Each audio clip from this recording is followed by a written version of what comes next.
ঝালকাঠির কাঠালিয়ায় ত্রয়োদশ জাতীয় সংসদ নির্বাচন ও গণভোট সম্পর্কে জনসাধারণকে সচেতন করার লক্ষ্যে উঠান বৈঠক অনুষ্ঠিত হয়েছে।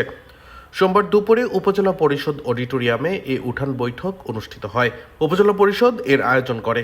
অনুষ্ঠানের প্রধান অতিথি উপজেলা নির্বাহী অফিসার মোহাম্মদ মকবুল হোসেন উঠান বৈঠকে সাধারণ ভোটারদের আসন্ন জাতীয় সংসদ নির্বাচন ও গণভোটে অংশগ্রহণের প্রয়োজনীয়তা সম্পর্কে ব্যাপক ধারণা প্রদান করেন।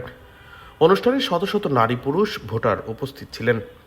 এ সময় অন্যান্যদের মধ্যে উপস্থিত ছিলেন ক্লাবের সভাপতি মোহাম্মদ মাসুদুল আলম, সাধারণ সম্পাদক মোহাম্মদ শহীদুল আলম, যুগ্ম সাধারণ সম্পাদক ও এটিএন বাংলার ঝালকাঠি জেলা প্রতিনিধি এইচ.এম. নাসির উদ্দিন সহ স্থানীয় গণ্যমান্য ব্যক্তিবর্গ। ডেস্ক রিপোর্ট, দৈনিক ডেস্টিনি।